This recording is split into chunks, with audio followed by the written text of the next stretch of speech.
Kunja Vihari Jayom Vishnu Pad Paramahamsa Parivijagacharya Asta Saraswati. His Divine Grace is Sri Bhaktivedanta Swami Srila Prabhupada Ki Gaur Premanandi.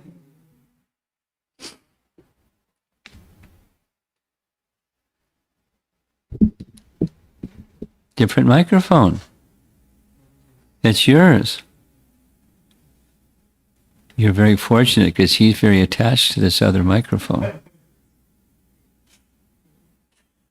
Okay. Do you two boys know who is Lord Brahma? Yes? Your younger brother, does he know? Who is Lord Brahma? Lord Brahma. Your mother's coaching you. Who is he? Four heads. He sure does. So, Lord Brahma, you know the pastime.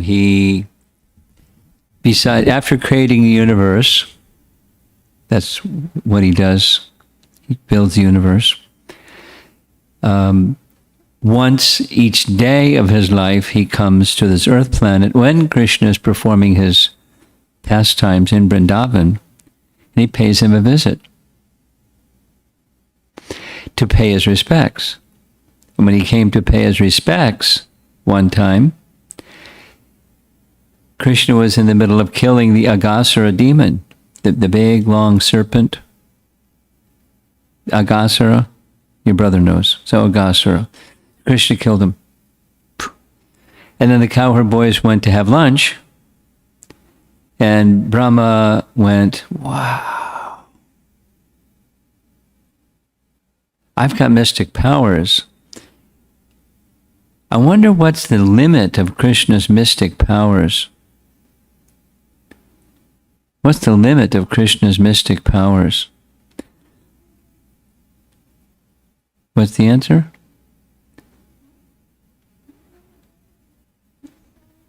Wait. So It's too many. So many. No limit to Krishna's, but Brahma wanted to see, so he got to see. He stole the calves and cowherd boys, put them in a cave, came back. There's the calves and cowherd boys. What? He looked back in the cave. They're in the cave. And then Krishna showed not just cowherd boys and calves, but Narayan forms as many as there are calves and cowherd boys. There's a lot of calves and cowherd boys. And all of the potencies and the universes, and he was overwhelmed. And then Krishna withdrew all of them because everything is within Krishna, and Brahma offered prayers. So we're hearing the prayers of Brahma. Canto 10, Chapter 14, Prayers of Brahma. And we got as far as verse number 6. So the first 5 verses, just to keep it really simple, Brahma speaks about the form of Krishna that he sees. He's seeing Krishna's original form before him, and he knows it's Krishna's original form. He describes the features of his form. He describes the yogurt rice in his left hand, because he eats with his right hand, and says, I wish to attain you. And then he describes not just the form, but the characteristics and qualities, some of them, of Krishna. And then he says this really important verse, the way to attain him. And he describes the bhakti process, where one throws far away, udapasya, jnane prayasa udapasya, throw far away the speculative knowledge method, and namanta eva, offer obeisances to Krishna, specifically in the form of topics about Krishna, which is what we're doing, right? Topics about Krishna. Dedicate one's life, body, speech, mind, everything dedicated to the topics of Krishna while carrying out one's duties of life. So yours are studying, and his is going to the office, or working from home during COVID, and your mom is whatever hers, household duties and teaching you guys, and the kitchen department. Generally, that's housewife's area. And we all have our duties, and they may change in course of time, but something doesn't change as our dedication to the topics of Krishna. And by that method, one can conquer he who cannot be conquered. The name for Krishna that it says he cannot be conquered is what? Starts with an A. Second letter is a J. Ajita. Ajita can't be conquered. But he who can't be conquered can be conquered by the bhakti process, or by, like Mother Yasoda, bound Krishna, although he couldn't be bound. He couldn't be bound and couldn't be bound and couldn't be bound, and then she was able to bind him. It was with not the rope, it was with her love. So that's how Krishna can be conquered or bound or submissive to his devotee through devotion. That was text 3. Then 4 and 5 speak about if someone instead throws away the bhakti process and just takes up the gyan process, they can't even know who they are. Self-realization is far away, and all they get is hard labor, klesha, suffering, misery. Gives the example of, we don't do this in the West, but in India it's done. In agricultural countries, they thrash the grain. They cut the stalk, and then they thrash the grain, and the wheat comes out, or the rice comes out. But if you just have the chaff, where the wheat or the rice or the grain has already been removed, and you do this, you get nothing. You get sore hands. That's the next verse. Then we hear about there is some benefit. But there is some benefit that can be derived from the speculative method or the gyan process. But it must be joined with bhakti. And it's limited what you can realize. The best that one can realize is the impersonal feature. It's really difficult. Bhagavad Gita chapter 12 verse 5 is really difficult. Klesha means suffering, misery. It's really painful. But you really get to the top of the mountain and you can realize impersonal Brahman. So that's the verse that we're discussing.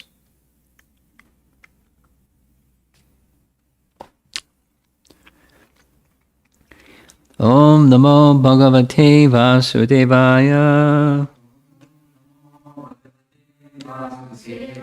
Om Namo Bhagavate Vasudevaya. Om Namo Bhagavate Vasudevaya. Here's the translation of text 6. Non-devotees, however, cannot realize your full personal feature.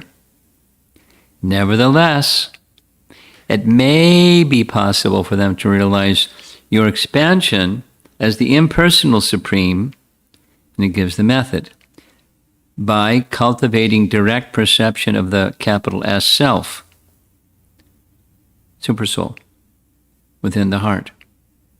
But they can do this only by purifying their mind and senses of all conceptions of material distinctions. I mean, not just you're not the body, that's a material distinction. But there can be other material distinctions, like I'm sitting in a chair instead of sitting on the ceiling. And you're just, how do you get to that place where you don't have any material distinctions? No conception of a material distinction. Walk into the wall. I mean, I don't get it. I really don't get it. How you can have no conception of material distinctions. You put food in your mouth. Suppose you make no distinction. Where are you going to put the food? Anyway, that's a qualification. No conception of material distinctions, and without attachment to material sense objects. Not attached to Krishna and seeing those objects in relation to Krishna and using them in his service. Just no attachment for material sense objects. So your mind is empty and your senses are empty. You're an airhead, I guess, or something. Excuse me. But that's a precondition for, only in this way will your impersonal feature manifest itself to them. Okay, here's Sanatana Goswami's commentary. How can the glories of your bhakti and the glories of you be described? Brahma speaking. You are endowed with many qualities. The glory of even one of your qualities cannot be understood in truth.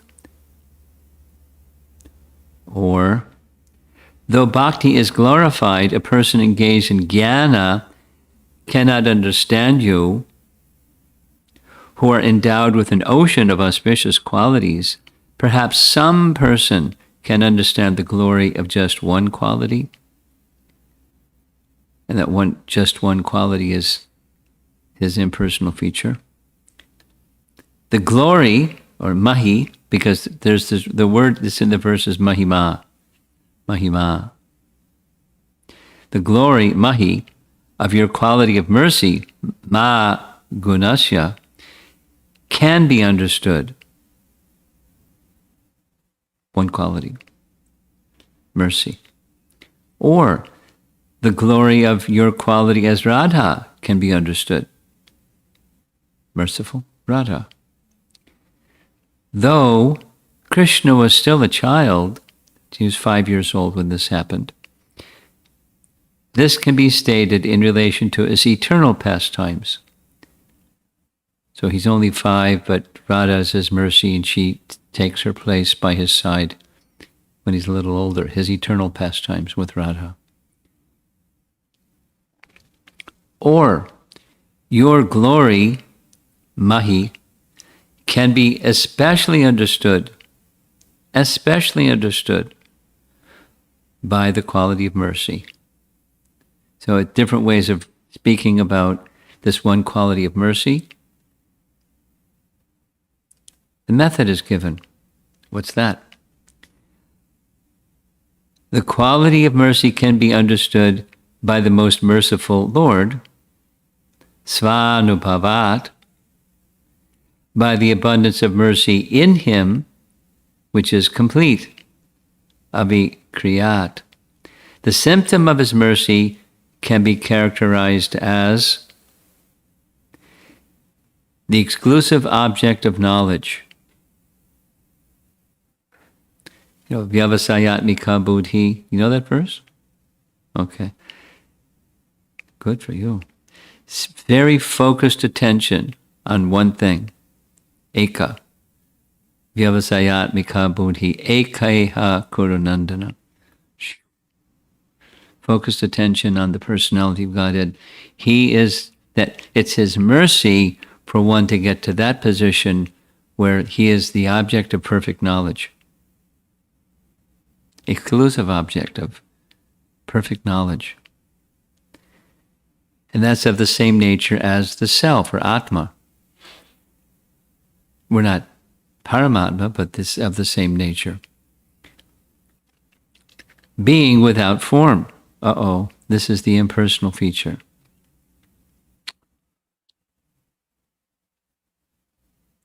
Minus bhakti, one can't understand the personal feature. But with Gyan tinged with bhakti, or bhakti tinged with Gyan, one can realize at best, one can realize this impersonal feature, which is without form. His real form is ultimately indefinable.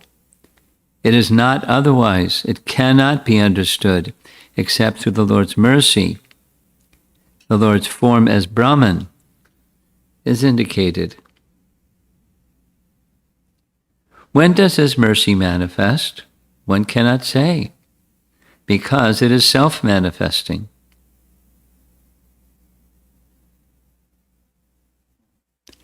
And when does the sun shine? Well, when does it not shine? The sun shines. When is Krishna merciful? When is Krishna not merciful? But it's not caused by anything, nor checked by anything. Clouds can obscure our sight of the sun, just like right now it's night.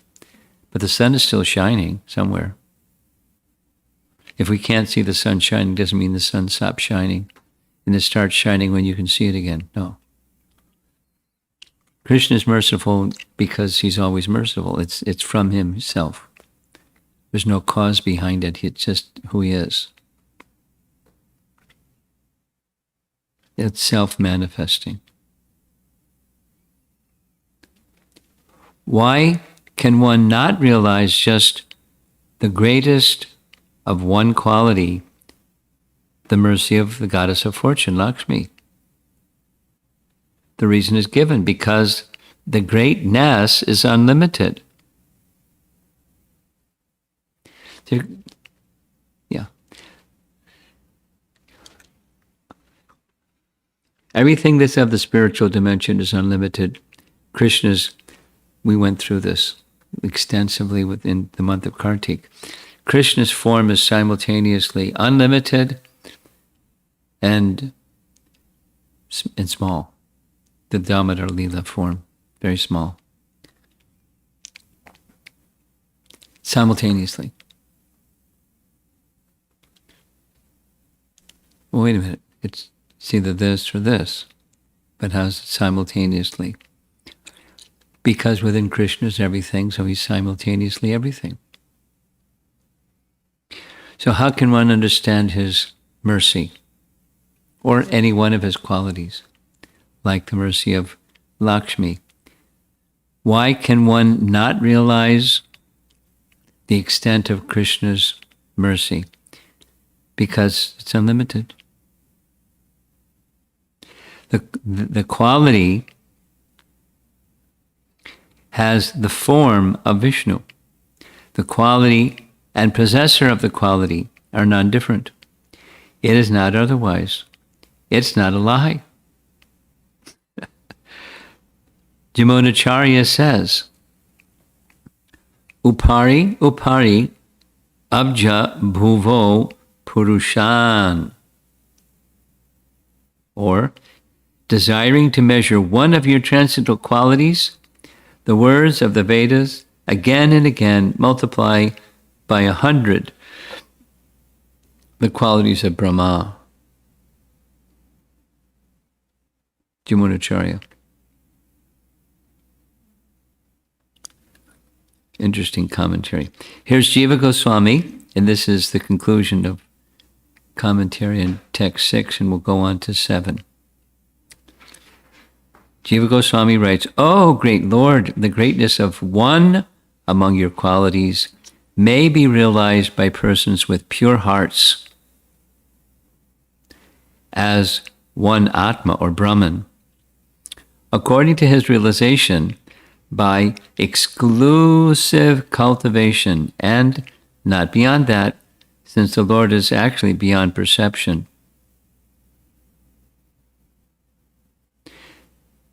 It's like high philosophy, isn't it? Though a person may develop some realization, it will be impersonal knowledge and not knowledge of your personal qualities. No, in other words, in short, bhakti alone can reach Krishna.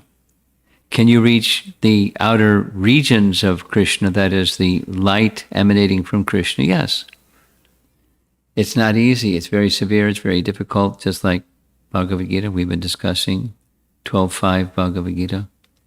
Do you know that verse? Klesho tikataras tesham avyakta sakta chetasam. You know that one?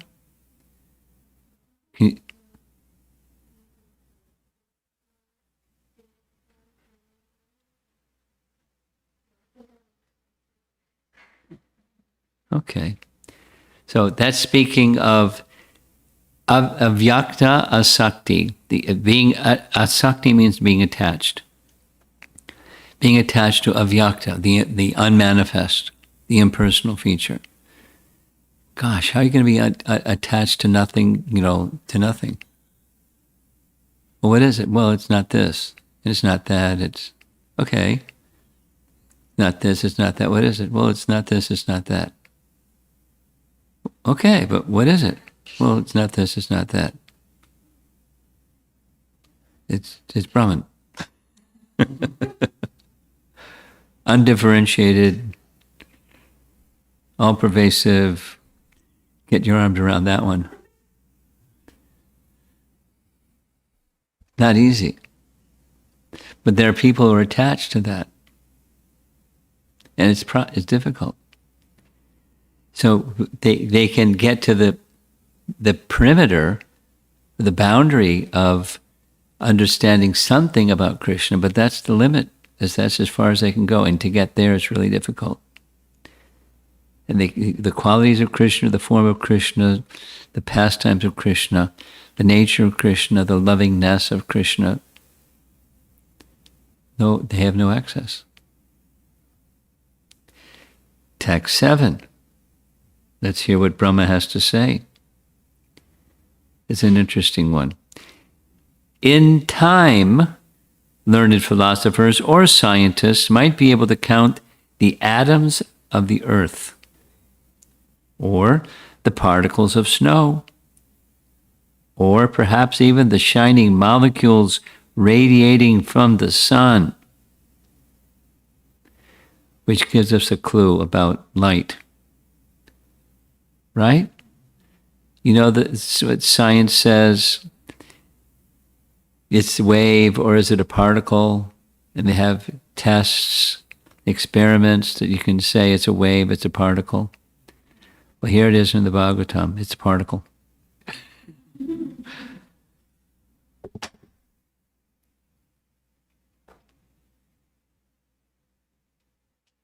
At least that's BBT translation.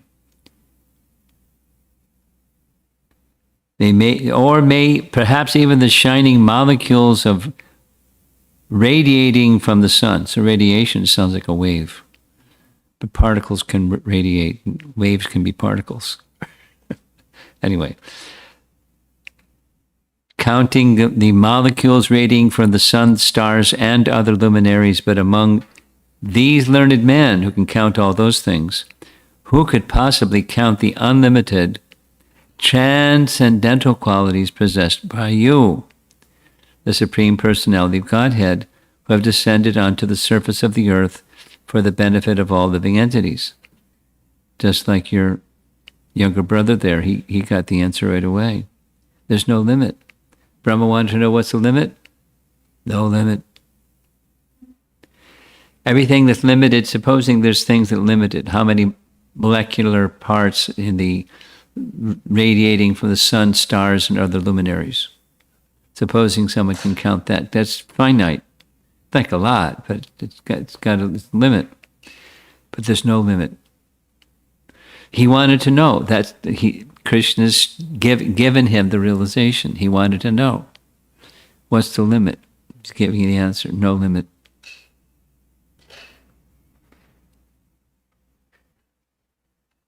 Purport. Srila Sanatana Goswami explains that Lord Krishna is Gunaatma. You know what guna means? Guna, mode. Like 3 gunas, modes of nature. Gunaatma, or quality. And so the soul of all superior qualities. That's Sanatana Goswami's explanation of Gunaatma, the soul of all superior qualities. It's Lord Krishna. He's the soul of all superior qualities because he gives them life. For example, one may discuss in an abstract way about such qualities as generosity, intelligence, and mercy. but they come to life only when a living person exhibits them. They're a good example. Thus, Lord Krishna is Gunaatma. Why? Because he descends to the material world and reestablishes religious principles by exhibiting all godly qualities himself and inspiring them in others. A living entity who develops the transcendental qualities found in the Lord receives immeasurable benefit and eventually goes with the Lord back to his own abode, where all living beings are liberated and fully endowed with the transcendental nature. Second paragraph. Srila Sanatana Goswami further explains that the Lord manifests a specific spiritual quality for the benefit of each living entity. Since there are innumerable living entities within the confines of the material creation, the Lord manifests infinite qualities. Thus, every conditioned soul can appreciate the Supreme Lord in a particular way.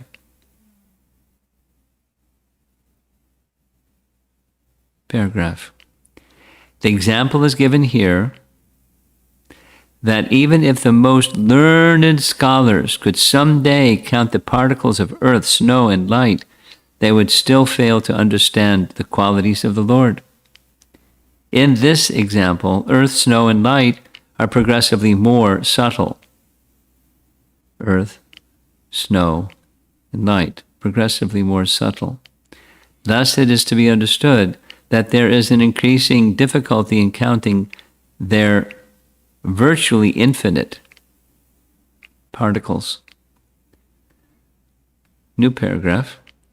According to Srila Vishwanath Chakravarti Thakur, great personalities like Lord Sankarsana actually have counted the number of atoms on the earth and even the molecules in the entire universe. Yet, even such a personality as Sankarsana, who has been continuously chanting the glories of the Lord since time immemorial, has not even approached a final count of those glories, and he never will. Doesn't say that, but I said that. Lord Krishna exhibits most astonishing qualities during his childhood pastimes in Vrindavan, where he steals butter from the cowherd ladies, dances with his girlfriends, and plays with his cowherd boyfriends as their most dear companion. Although appearing like ordinary human activities, such sublime preposition, although appearing like ordinary human activities. Grammar's wrong. Such sublime pastimes embodied Lord Krishna's immeasurable and innumerable beautiful transcendental qualities, which are the life and soul of the pure devotees. So let's try to summarize what's being expressed here, because this is as far as we're going to go. This verse is speaking about counting, and the glories of Krishna can't be counted. First of all, they can't even be perceived, but how can you count something you can't perceive? But even if they could perceive them, they can't count them. Now let's go back to the other one. You can't perceive Krishna's spiritual form and understand it. Oh, he also said, not only how can I don't understand your form, how is it possible I can understand the happiness you're experiencing? Now, personalities like Brahma, they not only know what's going on inside themselves, they also know what's going on inside other people. Know the thoughts and feelings and things. They have that capacity, but they can't understand. He can't understand what Krishna is experiencing. He's just like, he's out of sight. It's beyond comprehension.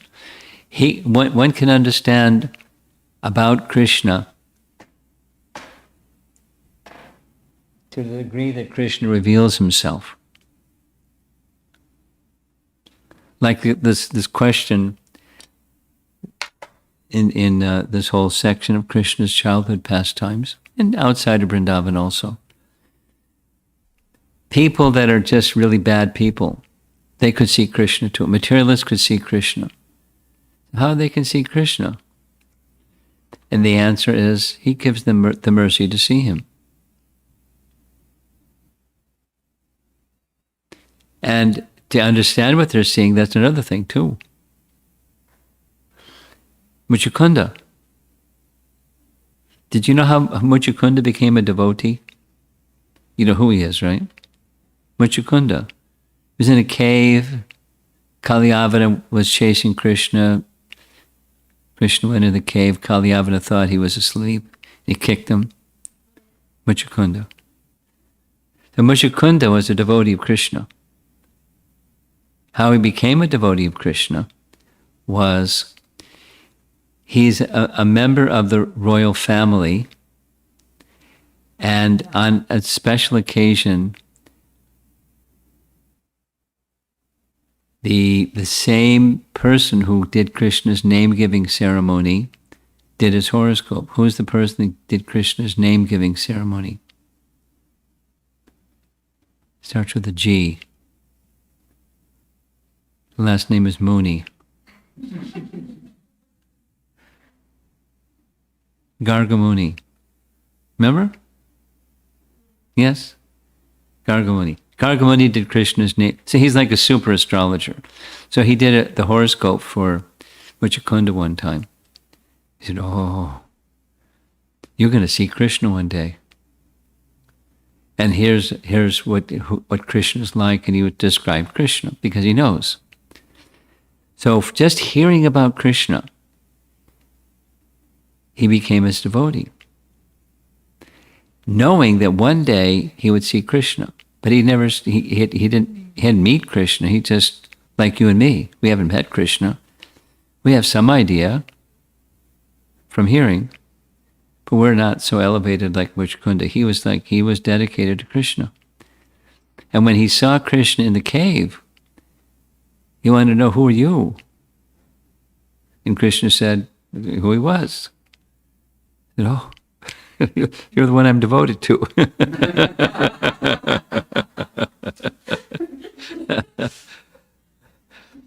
He was angry because he just got kicked.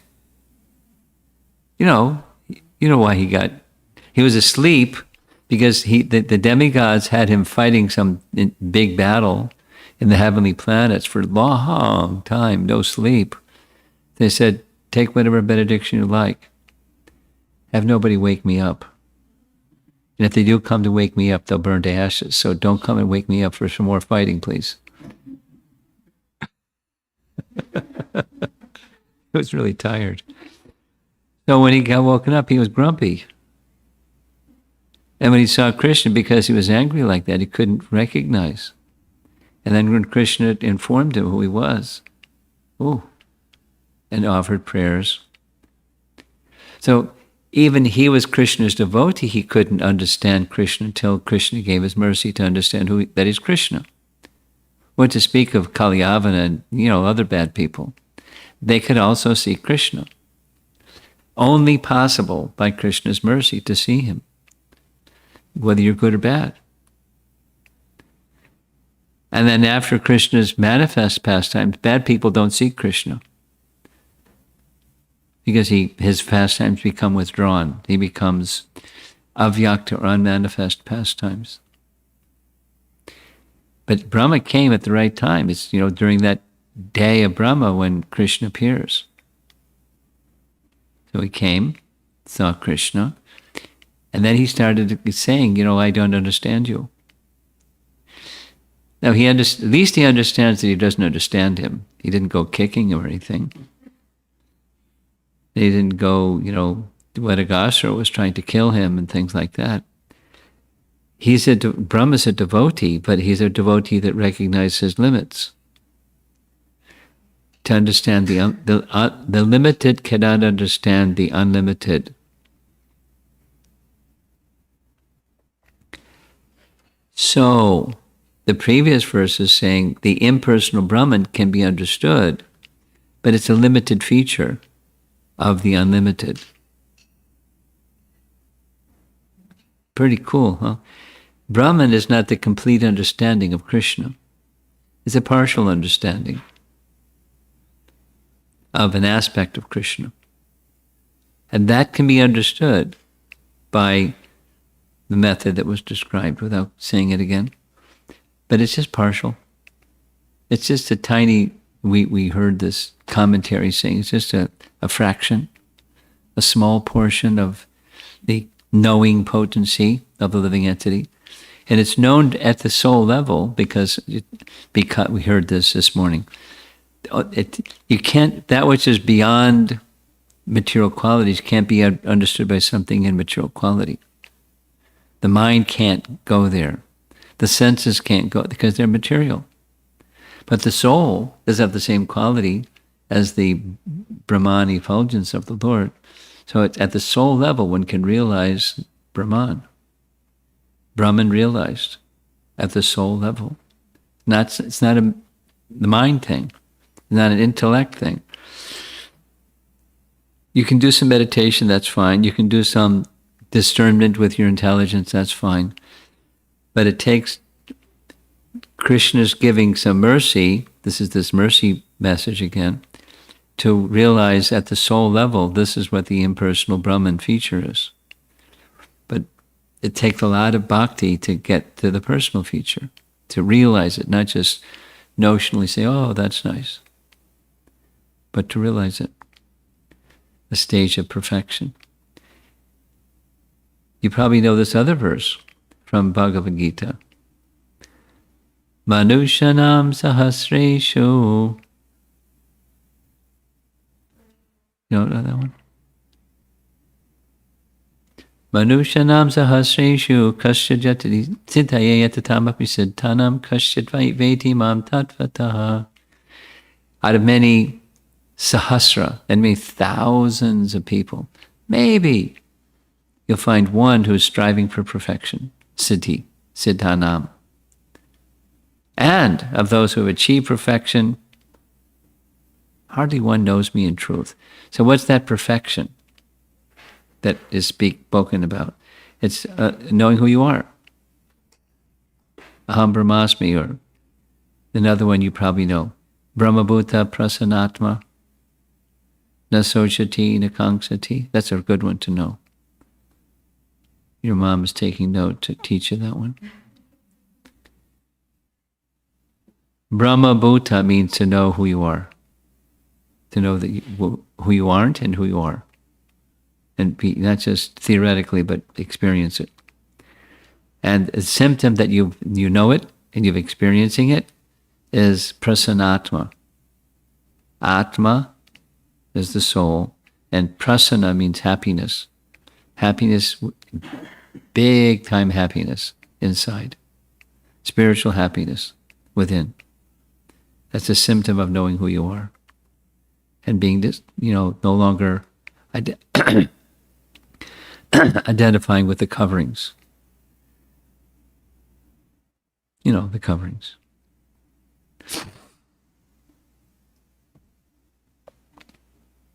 Na sochati, na kangsati, no hankering, no lamenting. Samak sarveshu bhuteshu, seeing all living entities equally. Then devotional service begins. Really, pure devotional service begins.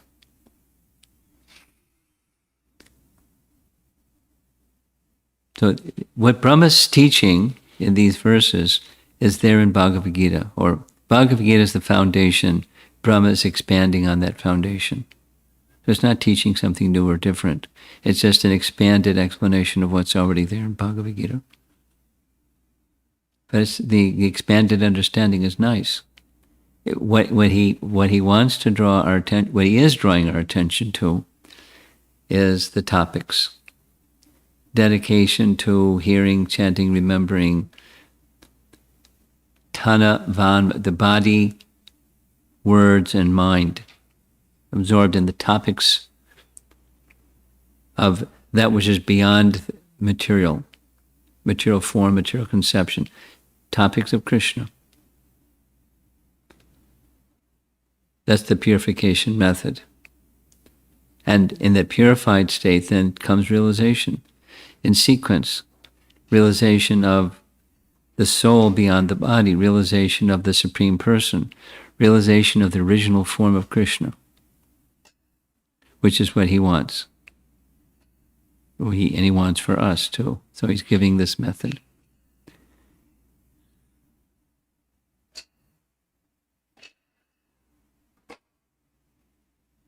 Very creative. Let's see if there's some discussion.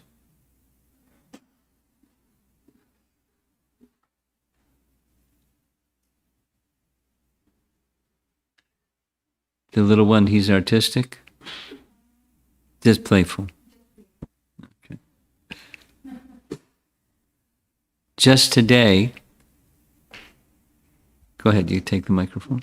Just today I received a really beautiful painting by a girl that, grew up like your son is growing up in, a devotee family. Really beautiful painting of the gopi name of Gopal Bhatta Goswami. Manju, something starts with an M.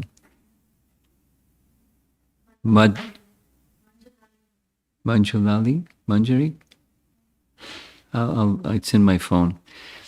So it's written from a prayer by one of the disciples of Gopal Bhatta Goswami. One of the disciples of Gopal Bhatta Goswami was Srinivasacharya. Srinivasacharya wrote a prayer to that gopi. And so here's this painting, a little girl. Now she's probably a teenager by now, but a painting of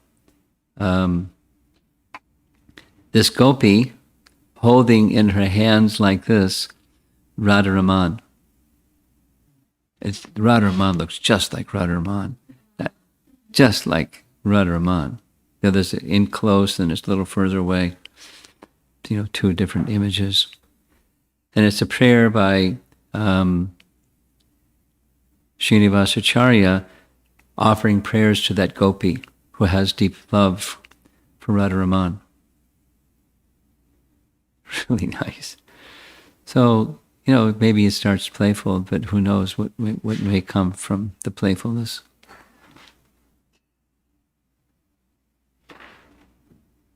Maybe one day he'll be an artist.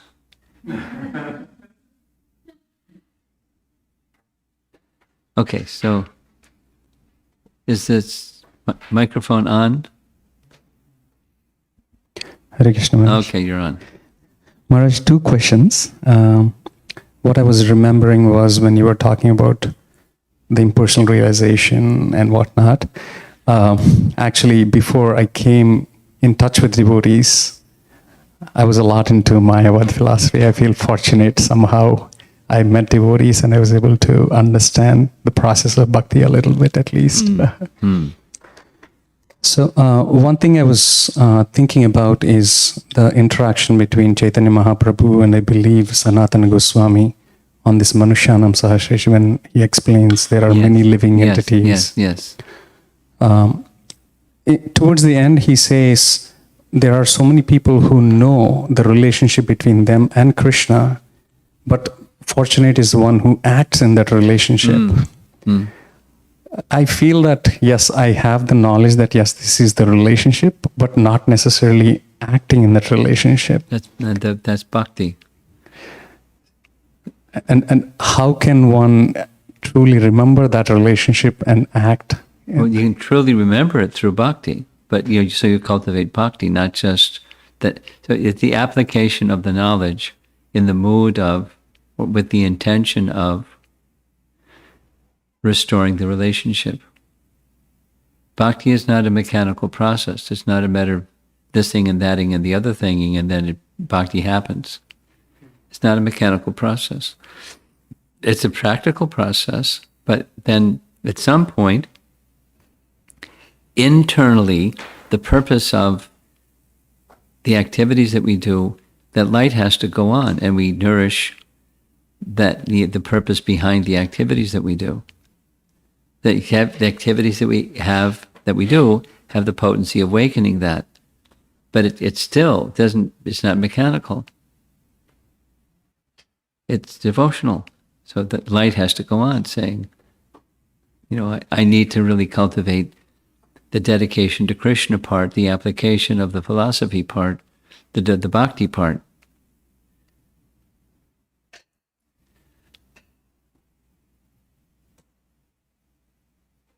That's how. Yes, Maharaj. My second question is... It's in the definition of bhakti by Rupa Goswami, right in Bhakti Rasamrita Sindhu. Anukulyena Krishna Anushilanam. That's right there. There's the answer to your question. Thank you, Maharaj. In this verse, we were talking earlier, it was talking about the impersonalists, that they have to control the mind and also go beyond senses and mind. And apparently we have to do the same thing. Yes. Came up in this morning's class. Yes. Now what's the difference? Is that the question? Yes, Maharaj. That came up in the morning class. They just have to shut it down, but we see the sense objects and see, okay, this sense object or those sense objects are meant for service to Krishna. So here we go. So we're engaging the senses and the objects of the senses. That's what bhaj means. Practical activity, senses contenting sense objects for the pleasure of Krishna. So our detachment from sense objects comes from attachment to seeing the things get offered to Krishna. Within that is detachment. The other is incomplete, and they have to learn the incomplete. But it's always incomplete, even if they can do it. So the bungee cord, they come back again. So we may also come back again because of attachment. But so bhakti is the key to that detachment from sense objects, and the mental conception is likewise. You get free from the material conception by replacing it with a spiritual conception. It's just not like a vacuum.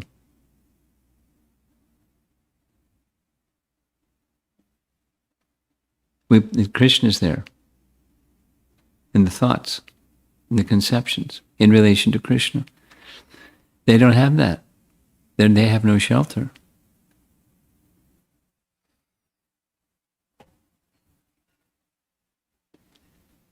It's like those Russian dolls you've seen. Have you seen the Russian dolls? They're made of wood, and you take the top off, and there's another doll inside that doll. You take that top off, and there's another doll inside that doll. You take that top. So what's inside? Nothing.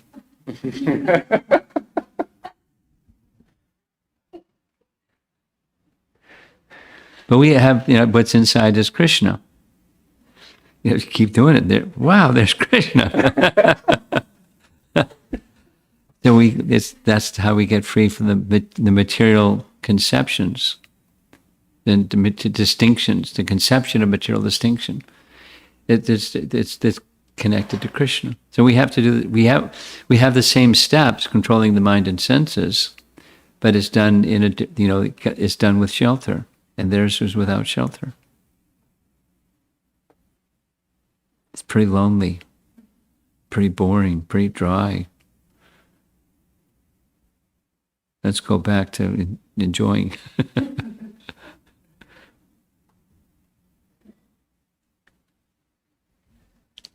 Maharaj, 2 more questions, if you don't mind.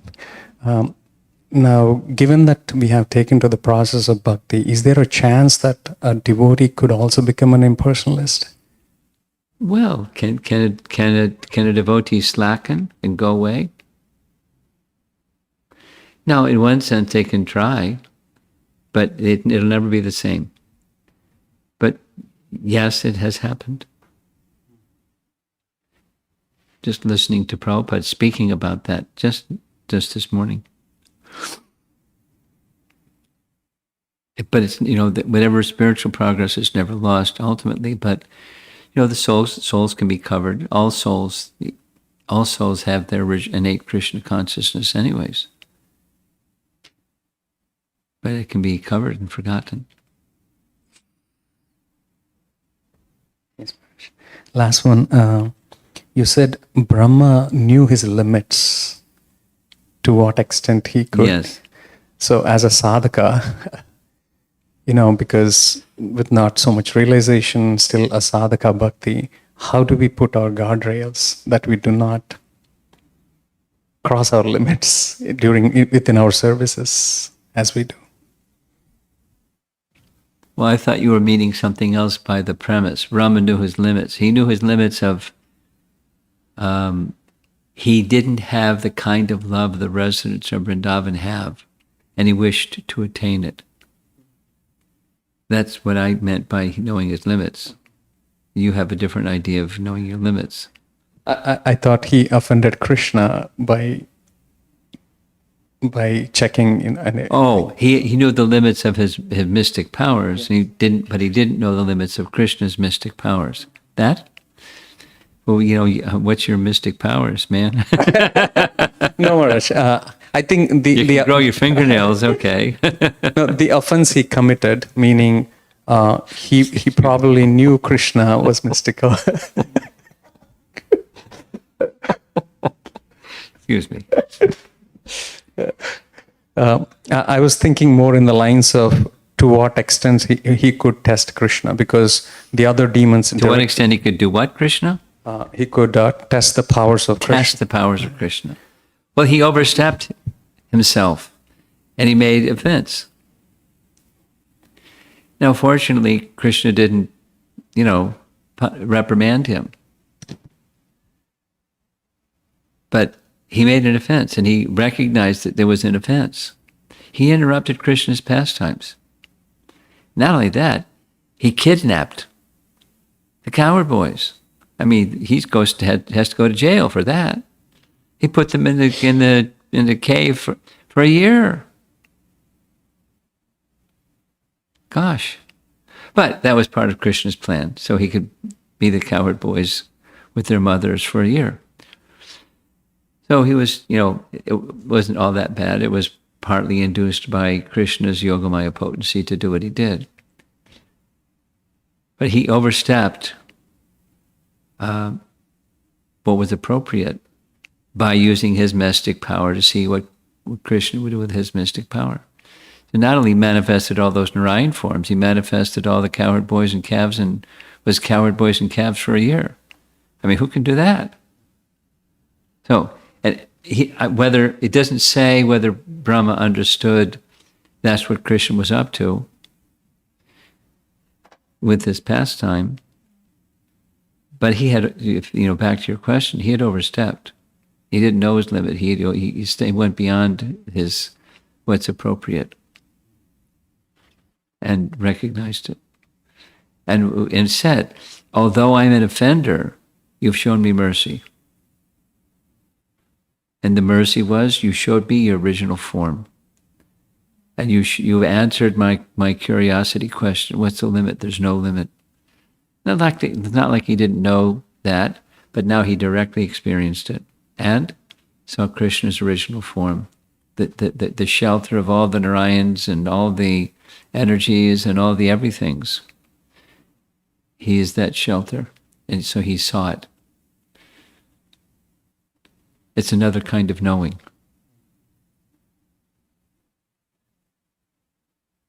Like, the difference between knowing that food is very filling after you've had a full meal, and then another is have a full meal. Then it's a different experience. So he had directly experienced. He felt Krishna's mercy, knowing that Krishna knew that he had made an offense. I've offended you. So am I addressing your question? Not exactly. No, I think, Maharaj, yes. My question is in my own activities that I do, right? Or different. I'll ask this question differently. Yeah. Say if somebody did a mistake by any chance, right? One could take responsibility for that mistake. Brahma being such an elevated person, he's the creator of this whole universe. He didn't let his false ego or anything come in the way and jeopardize his own relationship to Krishna. So an example is if I do something wrong, I may hate the people that I work with and walk away from there, right? Versus defending my own perspective. I don't know if I make sense. Brahma being such an elevated person and a person of a high position, when you compare with demigods or whatnot, he didn't feel ashamed to accept his mistake. Okay, that's a nice. Yes, it's part of his qualification to acknowledge his mistake and make amends. So now, what does that have to do with you? When you're in a situation, you make a mistake, then what? What is I don't kind of. How can I get inspiration from this incident that it's important to acknowledge the mistake? Well, it's a value that we all know, first of all. But then if we're followers of disciplic succession, he's the head of our disciplic succession. And his mistake was really big time. Our mistakes are small time compared to that one. We don't kidnap the cowherd boy. In come the police. You're under arrest. Go to jail. So none of that happened. So our mistakes are small compared to his mistakes. But he's showing. So how do you take? I guess you're asking what's the takeaway for us from this pastime is we follow him.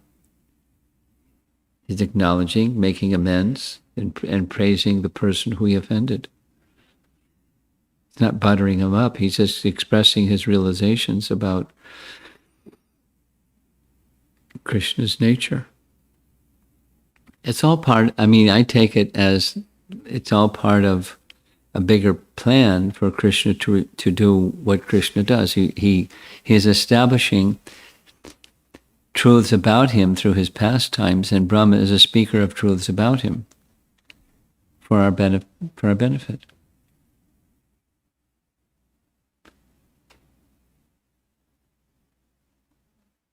And one of those benefits is you make a mistake, you acknowledge it. Make amends. Okay. How about you? You would like to discuss anything from this? No. Okay. Anything? She has something. He wants to wipe it down with one of those disinfecting wipes. For his husband and wife, I don't think we have to worry, but we're finding these protocols. This is actually my own personal question, Maharaj. Sometimes which bothers me is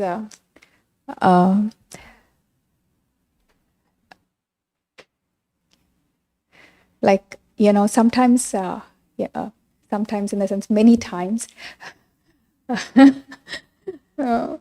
I kind of,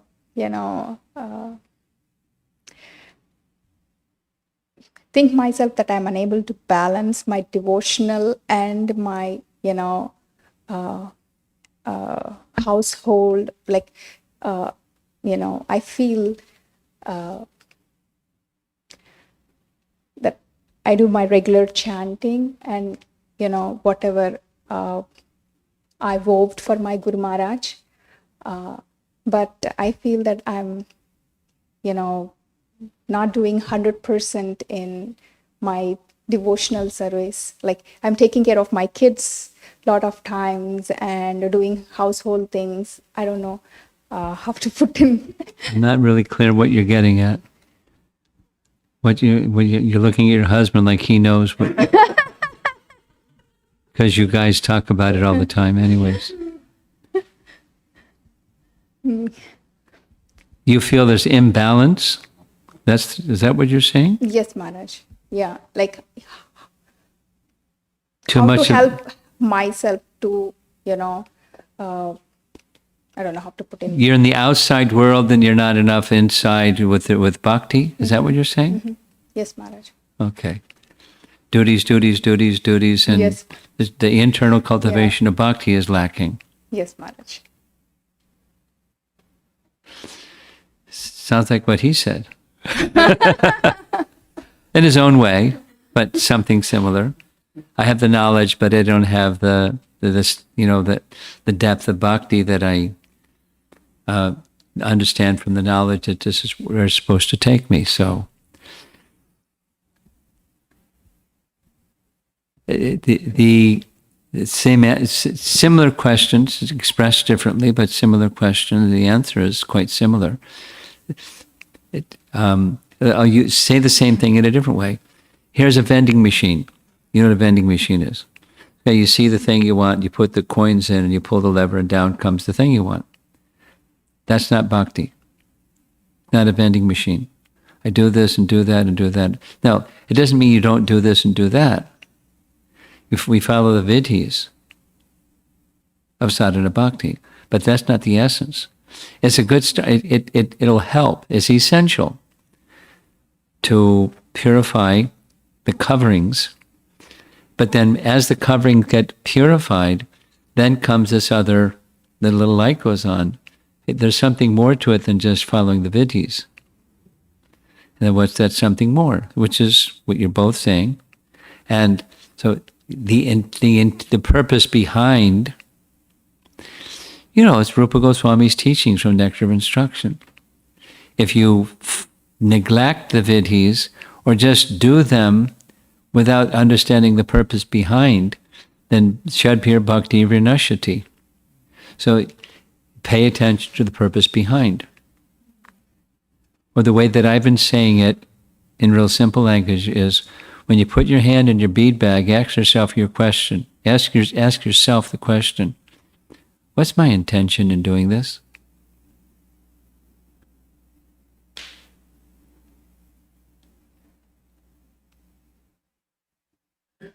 And it can be simple. And it can be profound. But, it's not just doing, it's the consciousness behind. The intention, sankalpa.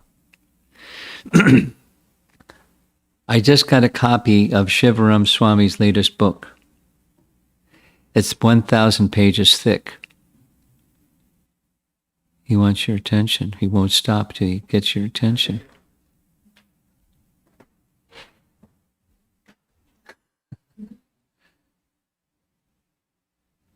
Okay. And it's sankalpa something. And so when the conversation I had with him, it was an email, it wasn't a phone. He said, I'm going to work on Varnashram Part 2, but right now I'm working on a book. He just described it as a book on sadhana. I thought, wow. But, it's all the stages of bhakti. Sankalpa is critical. It's not optional. That's, another way of answering. So the intention behind what your life is made up of, why? What's the intention? And there's different levels of it. And it gets elevated, it gets refined, and, the purpose gets clearer as you get closer to the goal. And Raganuga Sadhana Bhakti is exactly that. But, we don't start with that. We start with, what we're speaking about right now. But, when you get, according to a definition of Rupa Goswami of what sadhana bhakti is it's a means that'll get you there. Raga is part of what this path of vidhi will take you to, where there's attraction. And now it's, it's the doing without necessarily the deeper bhakti experience in consistent manner or fashion. So we have to cultivate it. Or using Vaisheshika Prabhu's phrase, where attention goes, energy flows. Same. Intention, sankalpa. Where intention goes, energy flows. So what's your intention? I don't need the answer. You need the answer. Because that will then give you where you want to go. Which is in addition to the vidhis. Where are the vidhis meant to take you? What's the purpose behind?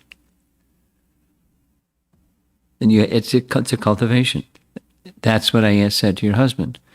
Anukulyena Krishna Anushilanam. Prabhupada's words in the introduction is bhakti is a sort of cultivation. That's paraphrasing Anukulyena Krishna Anushilanam. Bhakti, so it's a cultivation. And you start with what you just expressed, and then you cultivate, not just, not just this is what's missing, like the Russian dolls and the Russian dolls and the Russian dolls, and there's nothing inside. There's something inside. So what's inside?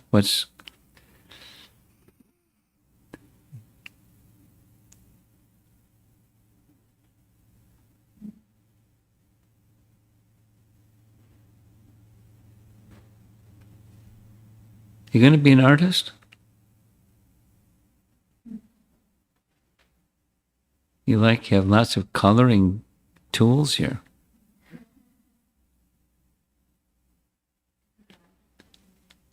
I'll show you before I go, I'll show you this little drawing that this young girl did just by practicing. It's really nice. Okay, how are we doing? Anything online?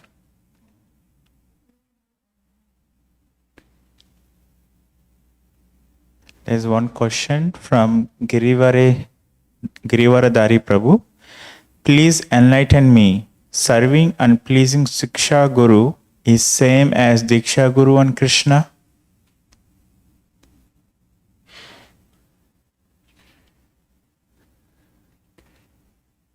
Well, yes and no. Yes, they're to be respected on the same level, but it's not identical in all respects. Otherwise, we wouldn't have different nomenclature.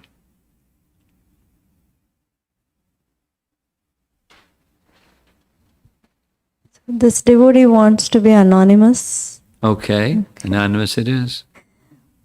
The general question: compassion to all living beings in spite of their bad behavior. How to cultivate the quality of compassion in challenging situations? The answer is see the soul beyond the behavior.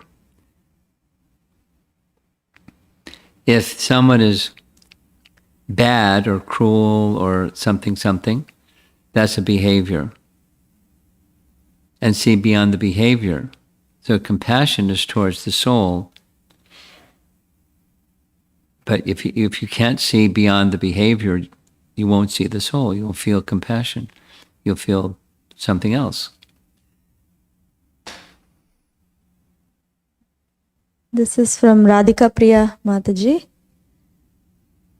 Guru Maharaj, you read the purport of the 7th verse. It said, yet a personality like Sankarshana has not approached the final count of those glories. Yes. My question is, Lord Sankarshana, Balaram and Lakshmana, all of them know that Lord Krishna is the Supreme and they all want to serve him. But when Ramanujacharya came and he is an incarnation of Sankarshana, then why did he preach that Lord Vishnu is the Supreme? It is contradictory to me, and also Sri Vaishnavas give importance to Vishnu Purana rather than Srimad Bhagavatam. She comes from a Sri Vaishnava background. Well,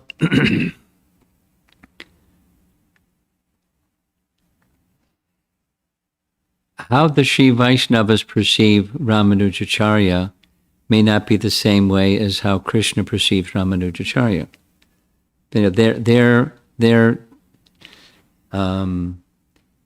primary scriptural reference, as you know, is Padma Purana and Vishnu Purana, and in there Narayana is supreme. So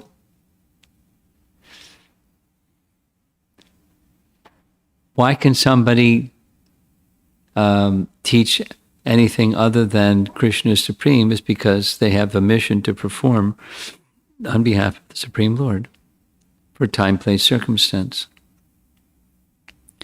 You know, why can anybody, how can someone from bona fide disciplic succession hold anything other than Bhagavatam is the principal pramana, Amala pramana? Because there's other, this question came up the other day, why different disciplic successions, why not just one? It's a similar question. It's not the same, but it's similar. There's variety and there's abundance, and some people like this and some people like that. So it's not, it's fulfilling the desires of living entities that have different tastes. Let the personality of Godhead be celebrated.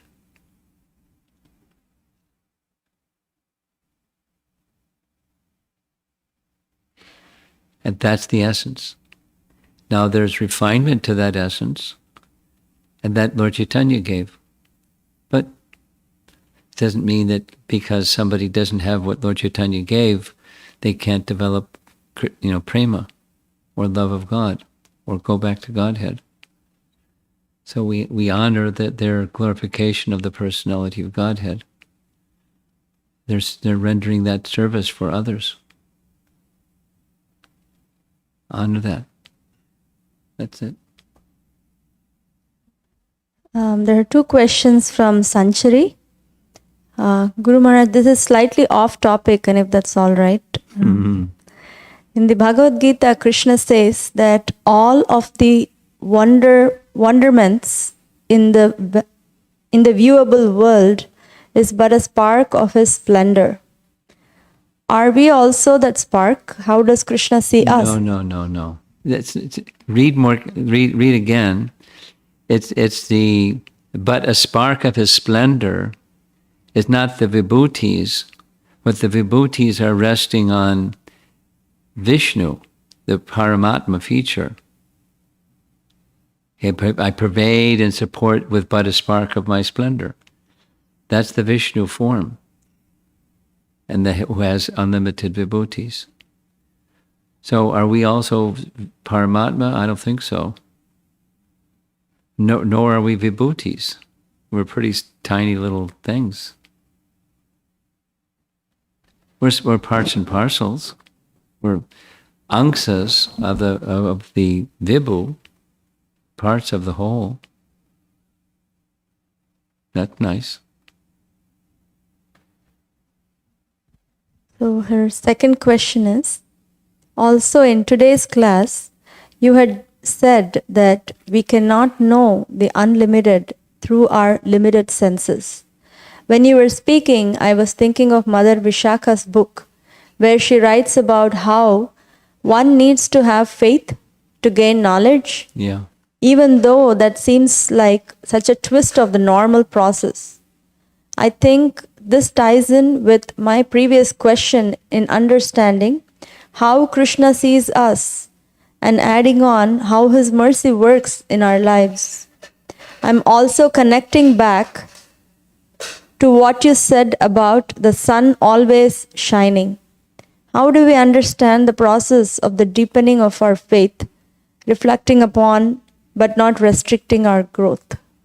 Not restricting our Growth.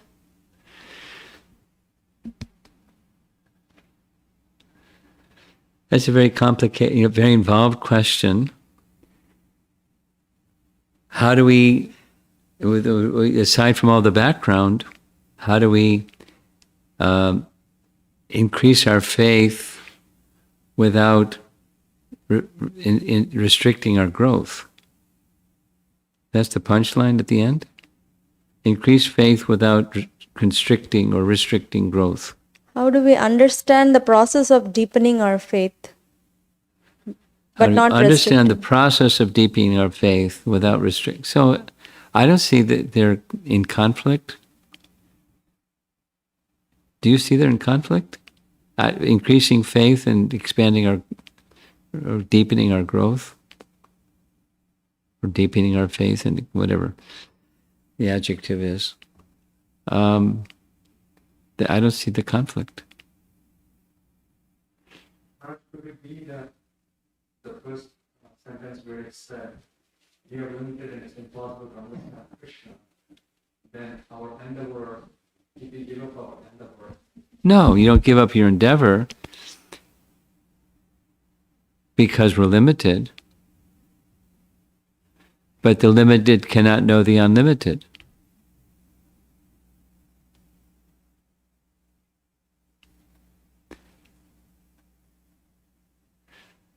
That's what I said. I didn't say the senses can't know the... It's true, the senses cannot know the unlimited, but we can't know the unlimited completely because we're limited. We can know something.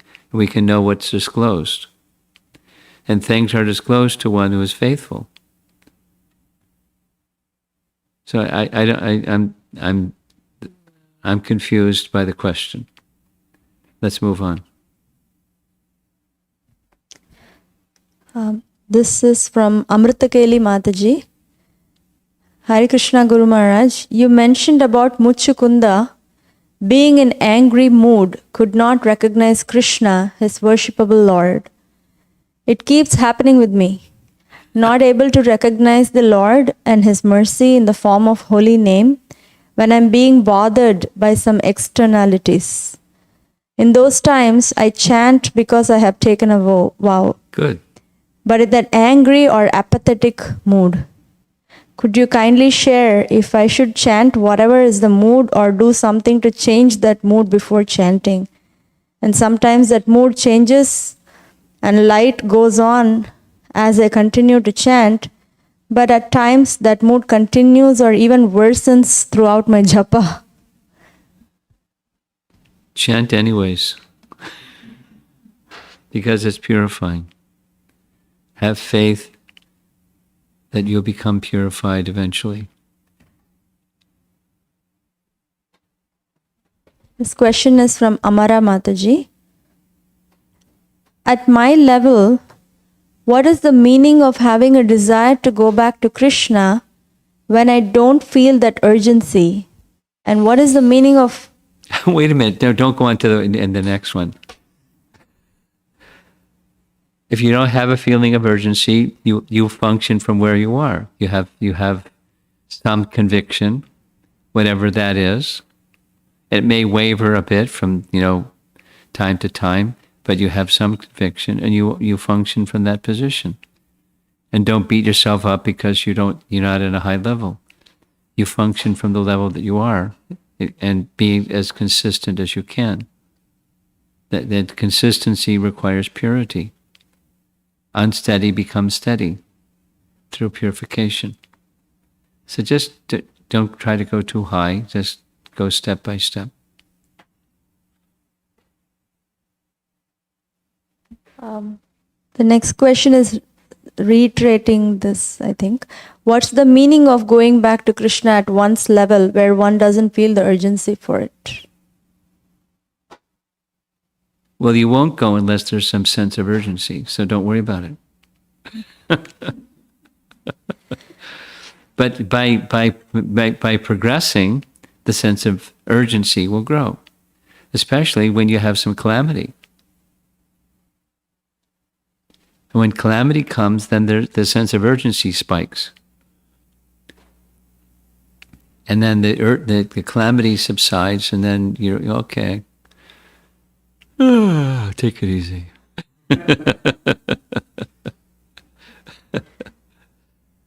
Mataji's next question is also if you can kindly say something about difference between performing duties nicely for Krishna's pleasure and wanting to go back to him?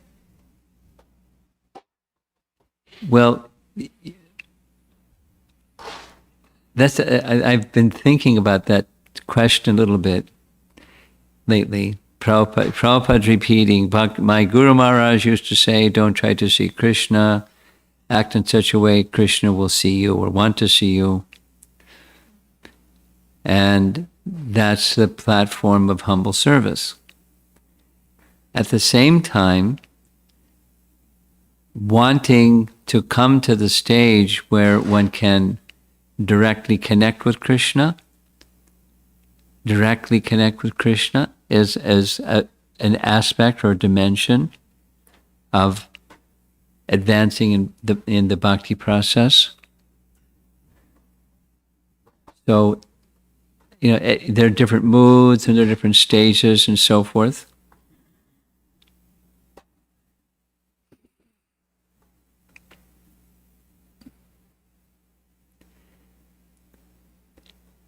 I would say a general rule of thumb for all practicing devotees is that you put Krishna at the center and don't keep yourself in the center. And it can take different shapes and different features.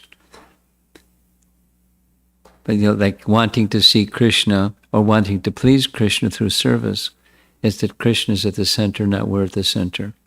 Because one could want to do lots of service and be really caught up in, wanting recognition and fame and adoration for doing this and that and the other service. It just feeds one's egoistic coverings. It can.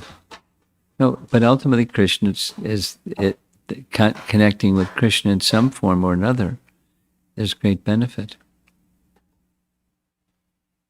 Okay. This question is from Sonam Mataji. Hare Krishna Maharaj, I want to know if you can reveal or pinpoint what propels you the most in Lord's service, if you can express in words what that essence, that seed is for you. Thank you, Maharaj.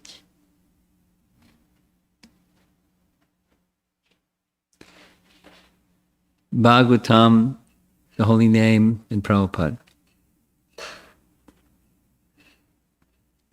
In short. There's a longer version, but that's the short version. Sanchari has given a clarification. Uh-oh. I think my question boils down to, how does Krishna see us? How does Krishna do what? See us. How does Krishna see us? Yeah. And how do we understand how Krishna sees us, in the sense that sometimes we struggle but Krishna never leaves us? How do we view our devotional endeavor with grace as we progress? To remember that Krishna's mercy is always there, even if we may not feel it in that moment. She asked these, it's like someone throwing 5 balls at you saying catch. There's multiple faceted questions. I'm sorry, Sanchari. Keep them simpler. How do we understand how Krishna sees us is where it started. Well, like a loving parent sees a child, as one way that Prabhupada puts it. And, but it's not exactly like a loving parent sees a child, because he's transcendental and it passes over many, many lifetimes. So how does Krishna see us? He sees us as his parts and parcels, but then there's also degrees of that. He sees our true spiritual identity. He sees our attachments, and he sees our longings. He sees the whole package, and he's reciprocating, but trying to guide us back to him.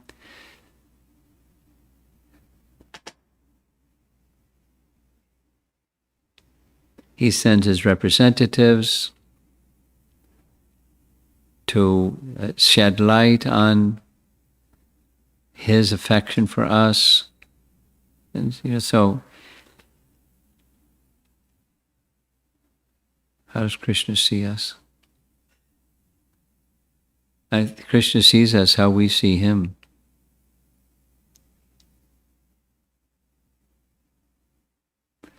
Although some persons may have their attitude issues, Krishna still doesn't let go or abandon us. And that comes into the second part, I guess, from our side, from what I can recall, because it was a long question. When we're down, how do we keep that sense of being connected? That's your question? What I understand is, Guru Maharaj, that while I'm going through my downtime, I have struggle and I'm not like always functioning at a 100% level. And we know that Krishna's mercy is there. While accepting the fact that Krishna's mercy is there, how can we understand what Krishna is thinking about me, or how is he seeing me? How is it what? How is he viewing me when I'm going through this peaks and valleys? And Well, that's an unfair question to ask, because I'm not Krishna, so I can't know how Krishna feels. He feels love and feels compassion, but what shape that takes is very much in his hand, not ours. So he's an unlimited person, and I can't say how he feels when we're going through our down position, our down times. I can't say. Loving. We can describe in broad terms, compassionate, wanting to help us, but not interfering, teaching us lessons.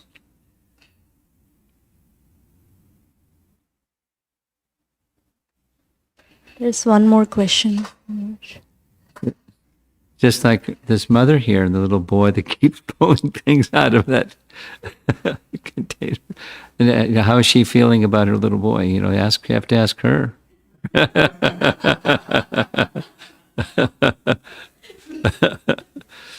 Patient, understanding the long-term picture. We want him to have nice behavior.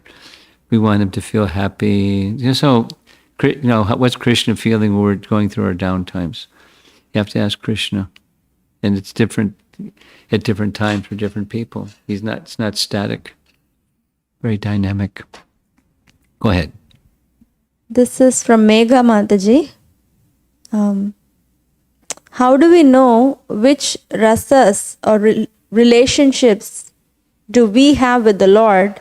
How long does it take to understand it? And can we have more than one rasa? Example, Gosh. parental and madhurya.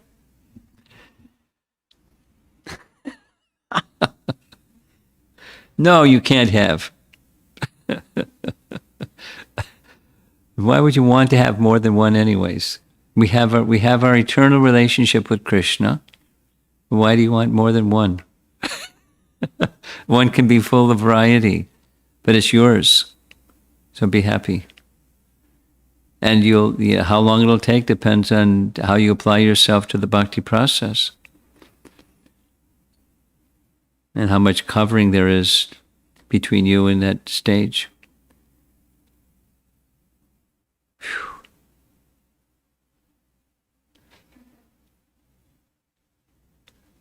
These questions are very esoteric, and I have difficulty with them. We're going to end. Okay. Anything? Time's up. Sure? Okay. Srila Prabhupada ki jai. Want to show a picture? Oh, yeah. Yeah.